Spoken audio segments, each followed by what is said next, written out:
E aí, gente, bonjour para todos. Muito bom dia. Mais uma semana está começando hoje. Cheia da graça do Pai, né, pra gente viver novas coisas, novas experiências.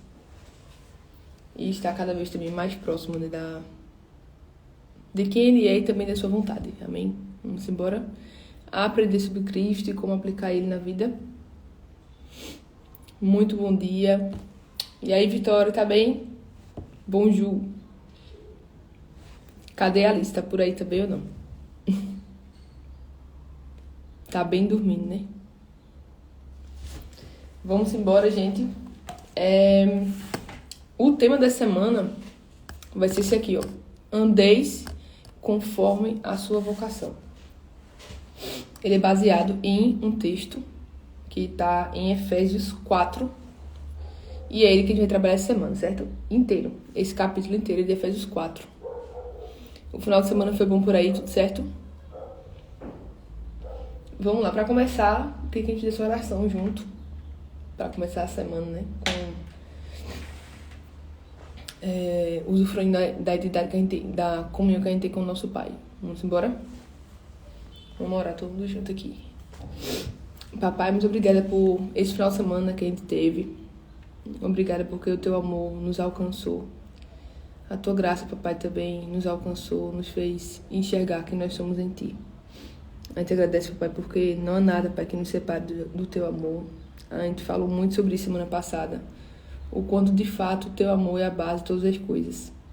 E nós somos muito gratos a ti, pai, por enxergar, pai, esse teu amor que tem por nós. Nós te pedimos, Espírito Santo, que o Senhor traga ainda mais entendimento todos de nossa vida, que a gente consiga perceber isso e usufruir dessa intimidade que o teu Filho conquistou na cruz no nosso lugar. Nós te agradecemos de todo o nosso coração, Cristo, por ter morrido no nosso lugar. Nos ajuda a ter clareza do que significa isso. Todos os dias a gente quer honrar a tua morte na cruz. Nós queremos viver aqui na terra, digno da vocação que o Senhor deu pra gente. A gente agradece todo o nosso coração. Amém. Amém, gente. Começou um pouquinho aqui atrasado hoje, foi? Porque eu perdi a chave do escritório. Eu ficava atrás da chave. Mas deu tudo certo. Eu até ia publicar, assim, que a gente demorar um pouco mais. Mas quando eu ia publicar isso, aliás, cheguei a publicar.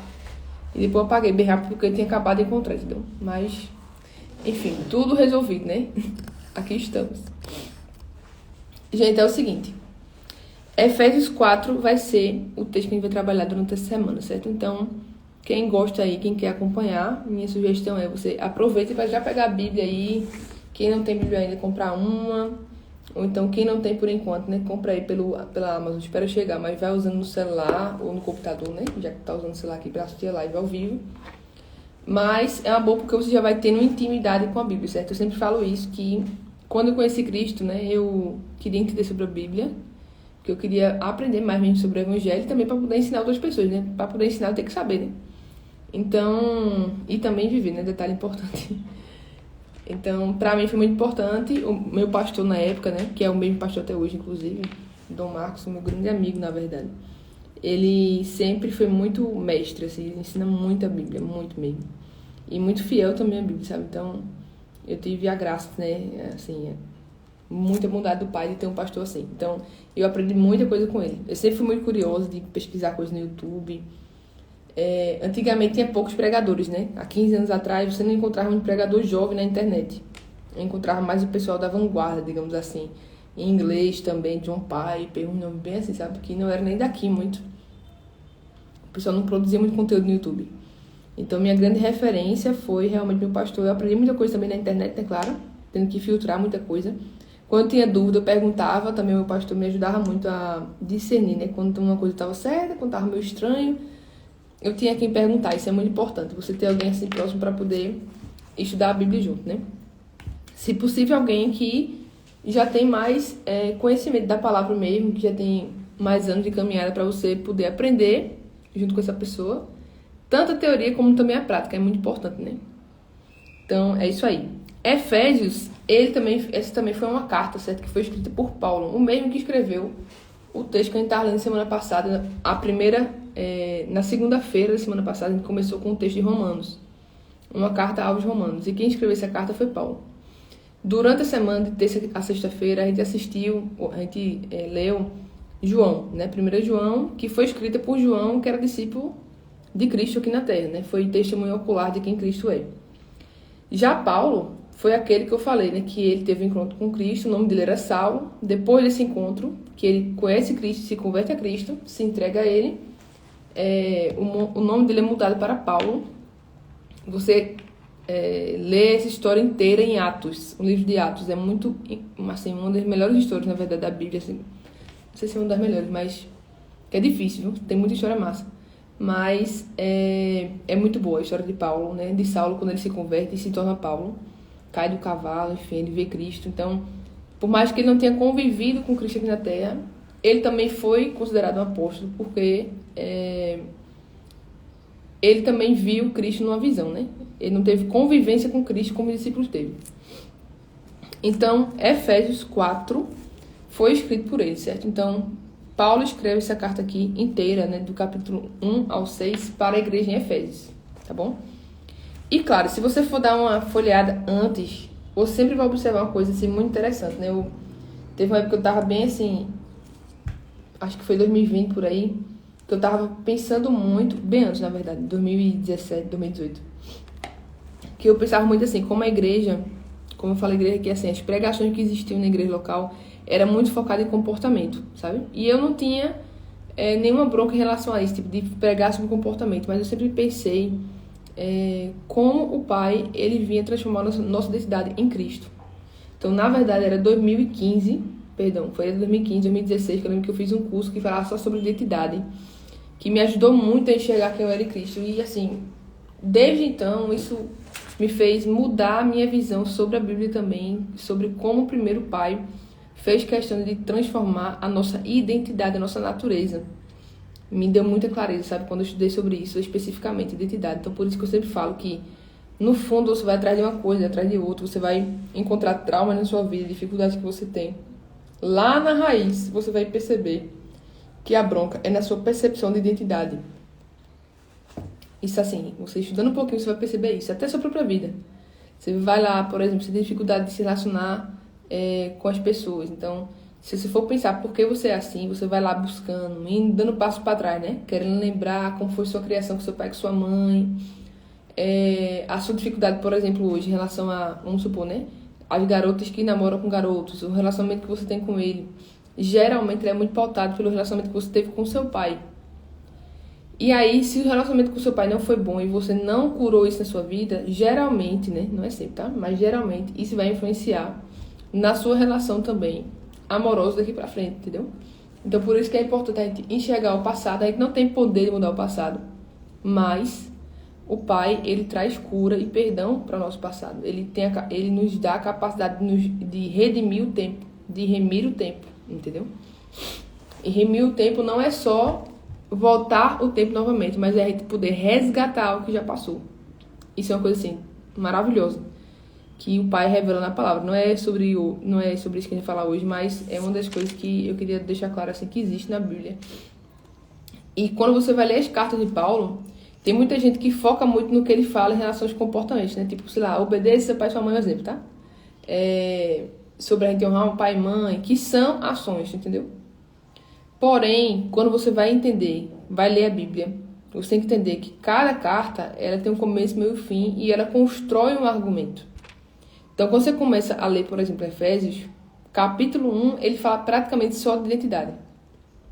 Tipo, por exemplo, no capítulo 1, versículo 3, quem está com a Bíblia aí, acompanha. Bendito seja o Pai do nosso Senhor Cristo, o qual nos abençoou com todas as sortes de bens espirituais nas regiões celestiais em Cristo. Ou seja, ele está falando aqui, ó, o Pai, ele já veio e já nos abençoou, ou seja, nós já somos abençoados em Cristo. Nos lugares celestiais. Então, perceba aqui, vou pegar só esse versículo aqui para entender. O Pai está falando o seguinte, que a gente já é abençoado em Cristo. Não é uma ação que está acontecendo, tipo, bendito seja o Pai que nos tem abençoado, ou que está nos abençoando agora. Não, ele já nos abençoou.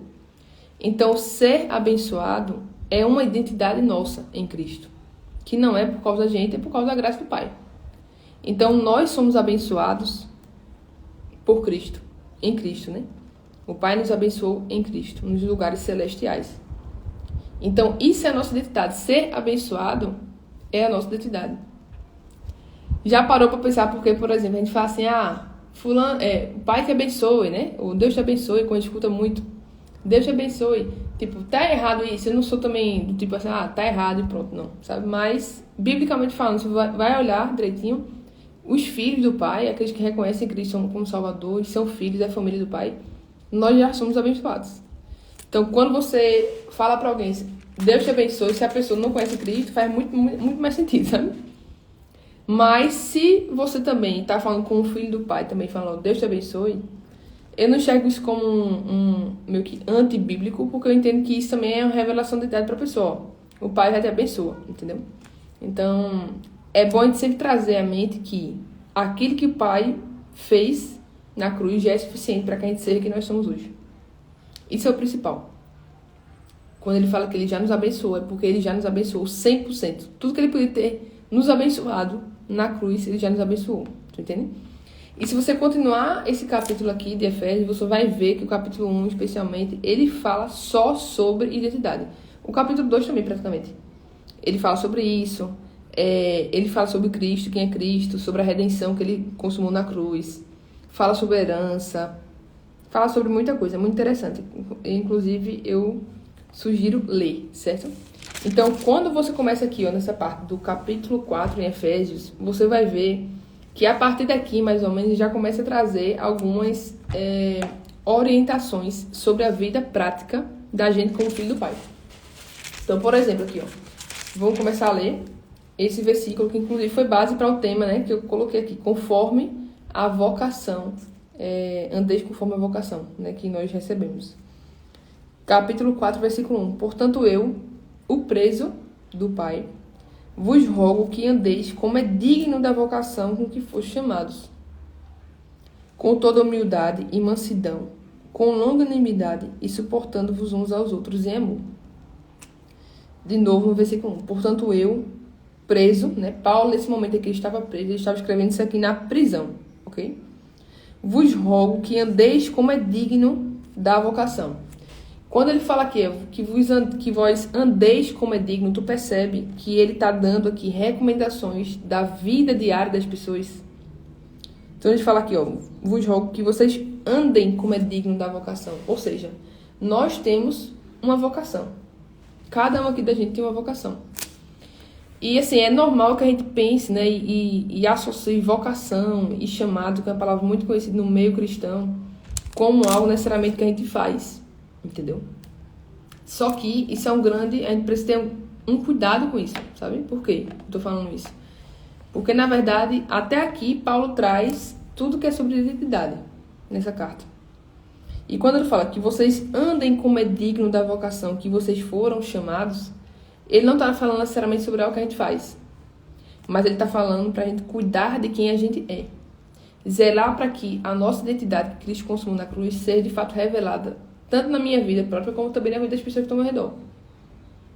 Então, vocação, o ápice da vocação, a consequência de você enxergar sua vocação e buscar andar digno dessa vocação, é a sua ação. É o que você vai fazer. Ok? Vou trazer aqui exemplos práticos. A gente é vocacionado, por exemplo, a enxergar que nós somos em Cristo. Traduzindo, é isso que Paulo está querendo falar. Andem conforme a vocação, né, aquilo que vocês foram chamados. Qual é o nosso maior chamado como filho? Ter comunhão com o Pai, conhecer o nosso Pai, reconhecer quem Ele é, amar as pessoas como Ele ama, né? Isso aqui já é a parte do fazer. Mas o início é isso. Bom dia, gente. Bom dia, Rafael, Thales, Code aí, Pri, Lela, todo mundo. Seja muito bem-vindo, gente. Sintam-se em casa aqui nesta mesa, ok? Então, a gente tem essa vocação de identidade, de saber quem é o Pai, de ter relacionamento com o Pai. Essa é a nossa vocação principal. nos submeter a esse chamado que ele nos convida todos os dias, de estar com ele, de conhecer ele. E a partir desse local de intimidade com o Pai, de entender quem eu sou nele, quem ele é em mim, a gente falou muito sobre isso semana passada, a partir desse local é que eu vou, então, amar as pessoas como ele ama. Inclusive, vai falar sobre isso aqui nos próximos versículos. Que ele me dá a capacidade de suportar, no versículo 2, vos suportando uns aos outros em amor. Então, a gente só consegue amar um ao outro quando a gente percebe o quanto nós somos amados pelo Pai. Se não for assim, dificilmente de fato vai ser amor como Cristo nos amou, um amor sacrificial. A gente vai estar sempre servindo alguém pensando naquilo que ele pode oferecer. Deu para entender? Então, existe uma vocação pra gente, é uma vocação que nós fomos chamados. Versículo 2, com toda humildade e mansidão, com longanimidade e vos suportando uns aos outros em amor. Com humildade. O que é humildade, Thaís? É você não pensar nem de mais de você, nem de menos. Tem gente que tem dificuldade, né? Geralmente a gente tem os dois extremos aqui, que eu penso de menos de mim. Então, assim, eu penso que eu não consigo, que eu não sou capaz de X coisa. Eu não sou capaz de começar algo novo. Eu não sou capaz de lidar com esse problema, com essa bronca que eu tive no meu relacionamento. Eu tenho dificuldade de lidar com, sei lá, com a possibilidade de iniciar um negócio ou de crescer meu negócio. Então, você começa a pensar sobre si mesmo, algo que o Pai não pensaria sobre você. Então, isso também é uma falsa humildade. Quando você pensa que você não é capaz de algo, se isso que você pensa sobre você não condiz com o que o Pai fala sobre você, pisca alerta, certo? Isso tem cara de humildade, mas não é humildade. Assim como também o outro lado da moeda, o 80, né? Que é quando você se acha demais. Então, tipo, eu sou suficientemente capaz porque eu consigo mesmo, entendeu? Então, não é porque eu reconheço a graça do Pai em mim, mas é porque eu me acho capaz realmente de fazer alguma coisa. Então, tudo aquilo também que você olha pra si mesmo e diz assim, eu sou suficiente, né? Sozinho eu consigo lidar com isso, enfim. Também tenha cuidado. Se seu pensamento não for fundamentado no que Cristo já fez por você na cruz e você não reconhece que é o Espírito Santo que faz através de você, isso também é orgulho. Entendeu? Isso não é humildade. Então, a gente tem que ter humildade nesses dois lados. Então, por isso que a gente não pode falar necessariamente que todo pobre, tem muita gente que pensa assim. A gente fala, inclusive, com pessoas pobres em relação à vida financeira, tá? Porque ninguém é pobre. Em relação à vida financeira, a gente fala assim, aquele cara é muito humilde. A gente tem costume de falar isso, né? No nosso português aqui, brasileiro. Só que quando a gente fala dessa forma, a gente está mudando o significado da palavra humildade. Tem rico financeiramente falando, que é mais humilde que um pobre, financeiramente falando. Assim como também o contrário. Entendeu? Então a gente tem que ter cuidado com isso, porque humildade e pobreza não tem nada a ver uma coisa com a outra. Humildade é quando você enxerga com clareza quem você é. Ponto final. E a partir dessa percepção de quem eu sou, é que eu vou viver a minha vida e pautar a minha vida. Entendeu? Então, não devo nem me achar além do que eu sou, mas também não é correto me achar menos do que eu sou. Entendeu? Quando eu me enxergo de uma maneira mais do que eu sou, não estou sendo humilde, estou sendo orgulhoso. Mas também quando eu não me enxergo como o Pai me enxerga, ou seja, me enxergo menos, que eu não sou capaz, que eu não posso fazer X coisa, eu também não estou sendo humilde, estou sendo orgulhoso. Então, com toda humildade, ou seja, percebendo o outro como o Pai me enxerga, né? Quem eu sou e quem o outro é. E com mansidão. Mansidão tem mais a ver com a brandura, né? Com você ser alguém mais, tipo, não querer ser aquele que meio que dá ordens para que seja da sua forma necessariamente, entendeu? Mas ser alguém manso. Ser manso não significa que você vai ser besta. Que a gente também tem uma dificuldade, assim. Eu mesmo tive muita dificuldade com isso, tá? Assim, de mansidão. Eu sempre fui uma pessoa muito pacífica, no sentido de trazer, de querer estabelecer a paz no local e tudo mais, né? E isso também já me fez me ferrar muito na vida, viu? Porque tinha situações que eu precisava dizer não e não dizia. Tinha situações que eu tinha que colocar limites e não coloquei. E isso me fez sofrer bastante, já. Então a gente tem que ter muito cuidado. Ser manso não significa ser besta, ok? Ser manso é você ter a consciência de se colocar, obviamente, a capacidade de se colocar no lugar do outro e entender que você não é o controlador da situação.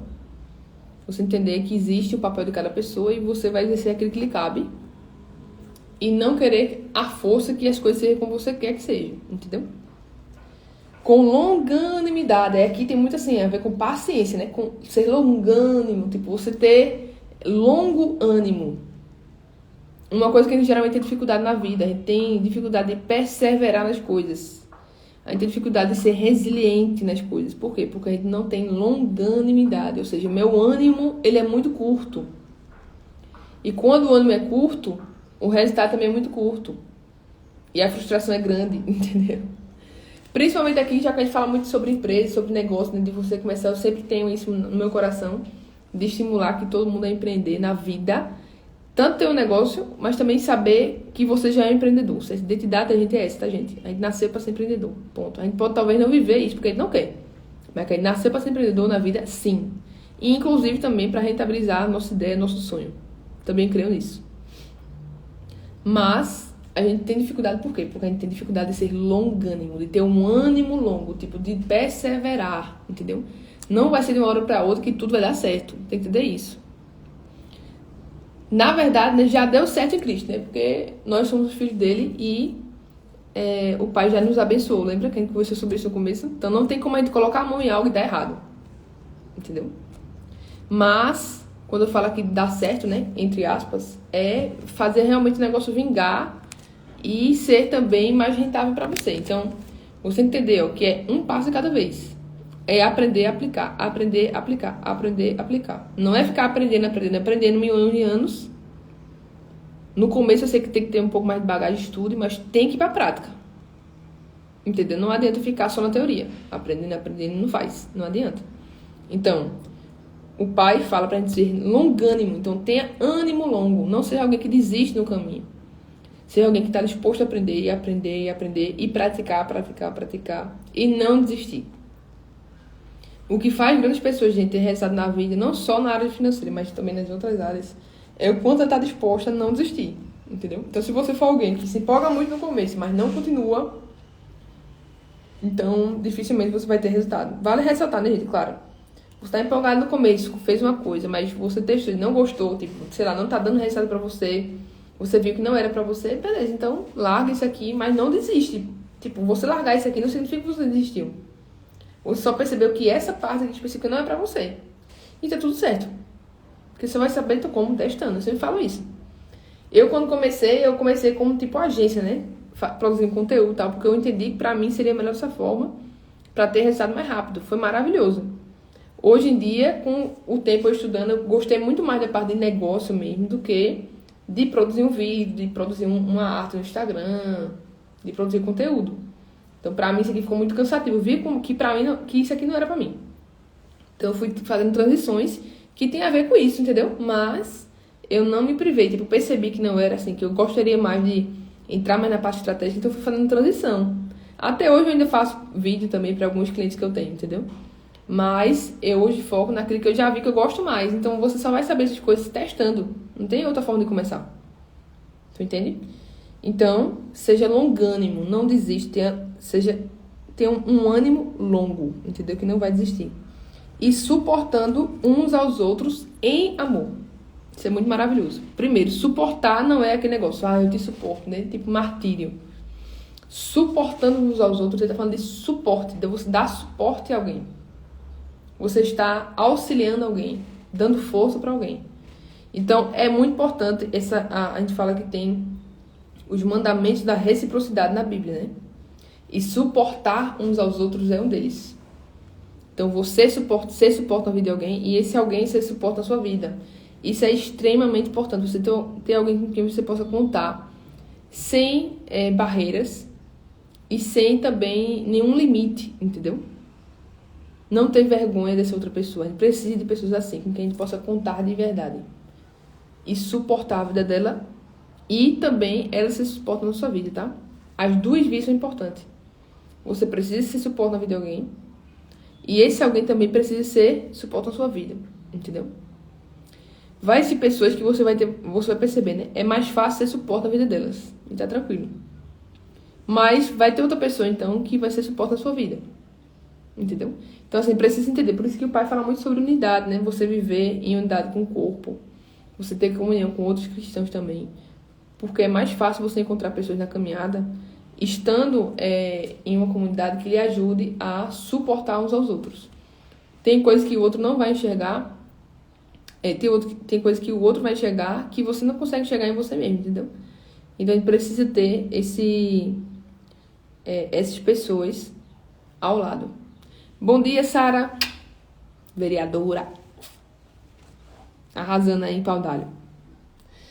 Vamos lá, versículo 3. Procurando guardar a unidade do Espírito pelo vínculo da paz. Então, lembra que eu falei sobre isso já em algumas outras lives aqui, que cada pessoa tem um papel, certo? O Pai tem um papel, o Espírito Santo tem um papel, Cristo tem um papel, e a gente também, como igreja, tem um papel. Então, quando ele fala que é preciso a gente procurar guardar a unidade do Espírito, significa que nós temos a responsabilidade de guardar a unidade uns com os outros, né, no Espírito, pelo vínculo da paz. Esse papel é nosso. Guardar a unidade, ou seja, na prática, como é que eu guardo a unidade? Dispondo tempo para estar em unidade com as pessoas. Orar uns pelos outros. Isso aqui, gente, inclui culto, mas é mais que o culto, tá? É vida. Você ter com quem você conversar e falar sobre Cristo, sobre as coisas espirituais. Você precisa ter pessoas ao seu redor, entendeu? Porque isso também é você guardar a unidade do Espírito. Então, a gente precisa ter esse cuidado na nossa vida também. De servir uns aos outros e, como a gente já olha aqui, suportar uns aos outros, ser humilde, ser manso, ser longânimo e ter um coração disposto, né, que procura guardar a unidade do Espírito. Ok? A gente vai terminar aqui a live de hoje. A gente está trabalhando aqui sobre Efésios 4, certo? Falando sobre andar conforme a vocação. Só pra gente lembrar aqui, né? Que a gente foi vocacionado pelo Pai para ter comunhão com Ele. E a partir dessa vocação que nós temos com Ele, a gente, então, vai ter obras que tem a ver com essa identidade de ser vocacionado, de amar e ser amado pelo Pai. Não tem como, gente, você sentir, você desfrutar, experimentar do amor do Pai e você não querer fazer algo. Entendeu? Por alguém. Não querer ser revelação de Cristo na vida das outras pessoas. Não tem, assim, impossível. Entendeu? A gente só tem um papel aqui nessa história toda, né? Deixe o Pai amar você. Se permita conhecer o amor do Pai. A gente precisa fazer uma coisa, é se expor à presença do Pai. Quando a gente se expõe à presença do nosso Pai, a gente vai ser transformado por Ele a ponto de entregar a vida pelos nossos irmãos, entendeu? A gente vai viver uma vida assim, porque não tem como. O amor, quando o Pai vem e traz o amor dele pra gente, revela o amor dele pra gente, esse amor que ele revela dentro da gente é o amor dele. O amor dele é como? É um amor sacrificial, entendeu? Que não tem limite, não tem barreira. Na hora que ele vem, habita dentro de mim e eu nele, como a gente leu semana passada tão bem, né? Tanto tempo. Quando ele habita dentro de mim e revela esse amor que ele tem por mim, é natural que eu me entregue pelas pessoas. Que eu busque cada vez mais me entregar por amor às outras pessoas, entendeu? Isso aqui, na prática, acontece de várias formas. Você vai ter amizades que você vai se entregar por essa pessoa. Você vai construir algo. Você vai, tipo, Sara aí, em Paudalho, como filha do pai, que eu conheço Sara, entrou pra política. Sara mesmo fala que, tipo, meu irmão Thaís é um universo, né? bem complicado, que precisa muito da luz, entendeu? Então, assim, se Sara não encarasse isso como um chamado, como uma vocação, né? A revelação da vocação dela de ser filha do pai, e que experimenta a amor do pai, e que tá lá pra poder ser sal e luz, ela não vai entrar nisso nunca, gente. Porque, assim, quando a pessoa entrar na política, principalmente na política, do jeito que é, ou a pessoa tá querendo roubar, vamos ser sinceros, tá? Porque eu sou assim, bem sincerona, é mais fácil, né? Ou a pessoa tá querendo roubar lá no fim das contas, né? Tá querendo lá fazer um investimento, entre aspas, roubando futuramente. Ou é porque ela tem algum problema, que tá querendo amar as pessoas, pronto. Só tem essas duas possibilidades, entendeu? Então, assim, não tem como a gente, tipo, achar que a nossa vida vai ficar meio que parada quando a gente para pra receber o amor do Pai. Não, a gente recebe o amor do Pai. Esse amor do Pai vai nos mover. Não tem como não nos mover, entendeu?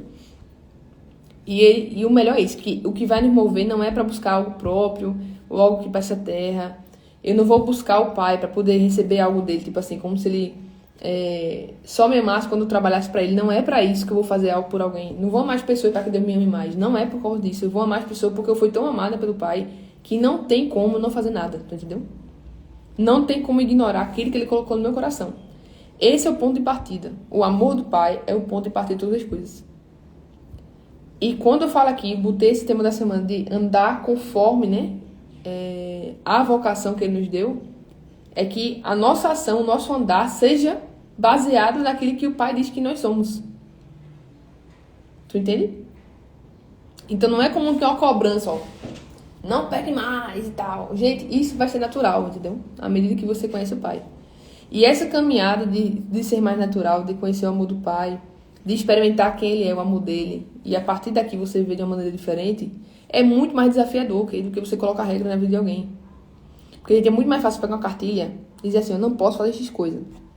Eu não posso fazer X coisa e Y coisa, entendeu? Mas isso aqui é pura religião. O pai não chama a gente por religião. Não é sobre erro e acerto mais. A gente saiu desse patamar na vida. Eu estou aqui para fazer o quê? A vontade do meu pai. E quando eu vou cumprir a vontade do meu pai, eu vou errar no meio, viu? Todo mundo aqui vai errar. E tá tudo certo, porque até esses pecados, os erros que a gente cometeu na vida, já foram pagos na cruz. Entenderam? Então não é pra gente parar a vida porque a gente tem medo, paralisar a nossa vida porque a gente tem medo. A gente leu sobre semana passada que o perfeito amor, ele lança fora todo medo. Então eu não tenho que ter medo de nada, nem mesmo de errar. E claro, se eu errar, eu preciso assumir esse meu erro. Reconhecer diante do pai de mim que, rapaz, burrei, perdão. Entendeu? Então não é sobre isso mais, gente. A gente saiu desse universo, tá? Enquanto a gente ficar nesse mundo aí do errar e acertar, meu amigo, tá mais fácil ser que nem João Batista, que foi pro deserto, né? A gente acha que João Batista se entregou muito pro deserto. Nada contra, tá? Eles realmente, assim, se ele foi chamado pelo pai, amém. Porém, gente, é muito mais fácil ser João Batista isolado no deserto. Pra pecar é mais difícil, viu? Agora vem pra cá ser como Cristo, conviver com um monte de gente e não pecar. É muito mais difícil, entendeu? Então a gente tem que ter um momento de solitude com o pai, mas a gente precisa ir pro jogo. Que é o que? A vida. Porque é na vida que a gente vai revelar aquilo que a gente vive no secreto. Não faz sentido eu querer viver no secreto o tempo todo. Cristo mesmo não vivia no secreto o tempo todo, gente. Ele tava lá, ó. Tinha um de oração de madrugada, mas depois ele ia para o play, entendeu? Ele ia pro jogo, meu amigo, real. Aquele discípulo cabuloso, que às vezes, sinceramente, Pedro, então, testava ali. Ali testou a natureza de Cristo, viu? Na moral. Então tem que ir pro jogo. Tem que ir pro jogo. A gente também tem que ir pro jogo. E tu entende, né? A gente vai errar no meio do jogo, gente. Normal, vai acontecer, certo? Mas o que importa, o que o pai vê, gente, não é o erro ou o acerto. Ele vê a disposição do nosso coração. Ele vê aquilo que nós queremos fazer para cumprir a vontade dele. É isso que ele tá olhando. Ele conhece a gente por dentro, entendeu? Então, é isso. Vamos começar a semana com esse entendimento de que existe uma vocação da parte do nosso pai para a nossa vida e que ele nos convida a andar conforme essa vocação. A tarefa de hoje, eu gosto de deixar a tarefa, né, para ser bem prático. Leia Efésios. Se você puder aí, durante essa semana, ler Efésios todo, é minha sugestão, porque você vai ver ele falando de identidade no começo até o final, tá? Em especial, eu queria que você meditasse, né? Quando eu falo meditar, é parar para pensar sobre, tirar um tempo para pensar sobre esses dois versículos que a gente lê hoje. Efésios 4, versículo 1 e 2. E é realmente para ler devagarzinho, mesmo esse bolo aqui é muito aleatório. É ler devagar para você realmente escutar e absorver o que o Espírito Santo está querendo falar com você. Literalmente, como é que se faz? Espírito Santo, o que é que o Senhor quer falar comigo nesses dois versículos aqui? Entendeu? E fica quieto, gente.